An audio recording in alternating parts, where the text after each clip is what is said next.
Hello, ഇന്നത്തേത് twin സിസ്റ്റേഴ്സിന് വേണ്ടിയിട്ട് ചെയ്തെടുത്തിട്ടുള്ള ഒരു ഡ്രസ്സാണ് കേട്ടോ കാണിക്കുന്നത്. ഡ്രസ്സിനെ കുറിച്ച് എനിക്ക് ഡീറ്റെയിൽസ് ഒന്നും തരാനില്ല, ബട്ട് കസ്റ്റമൈസേഷനെ കുറിച്ചിട്ട് എനിക്ക് കുറച്ച് പറയാനുണ്ട് കേട്ടോ. Here customisation thought part 1.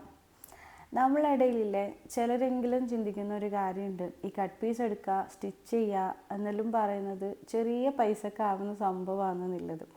അതുകൊണ്ട് തന്നെ ചില കസ്റ്റമേഴ്സ് നമ്മളെടുത്ത് വന്നിട്ട് നമ്മൾ പൈസ എല്ലാം കാൽക്കുലേറ്റ് ചെയ്തിട്ട് പറഞ്ഞു കൊടുക്കുന്ന സമയത്ത് പറയും, ഇതിലും ചെറിയ പൈസക്ക് ഷോപ്പിൽ നിന്ന് കിട്ടുമല്ലോ, ഇതിപ്പോൾ എന്താ ഇത്ര വലിയ പൈസ എന്നൊക്കെ.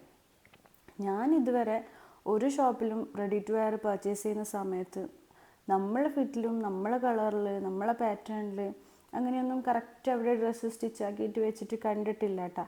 എന്തെങ്കിലും ഒരു ഓൾട്ടർ ചെയ്യേണ്ടതായിട്ടുള്ള ആവശ്യം നമുക്ക് ഉണ്ടാവലുണ്ട്. അപ്പോൾ ഇതെല്ലാം കറക്റ്റാക്കിയിട്ട് നമ്മൾ ചെയ്യുന്നൊരു പ്രോസസ്സാണ് ആക്ച്വലി കസ്റ്റമൈസേഷൻ എന്ന് പറയുന്നത്. ഇത് ഓരോ ഇൻഡിവിജ്വലിനായിട്ട് നമ്മൾ ചെയ്ത് എടുക്കുന്ന സമയത്ത് അത്രയും എഫേർട്ട് നമുക്കിതിൽ ഇടേണ്ടി വരും. അല്ലാണ്ട് കട്ട് പീസ് എടുക്കുക സ്റ്റിച്ചാക്കുക എന്ന് പറയുന്നത് ചെറിയ പൈസക്ക് നമുക്കാവുന്നൊരു സംഭവമല്ല. ആ ഒരു തോട്ട് നിങ്ങളെ മൈൻഡിൽ വെക്കാം കേട്ടോ. Anyway, contact me for a customisation like this. By.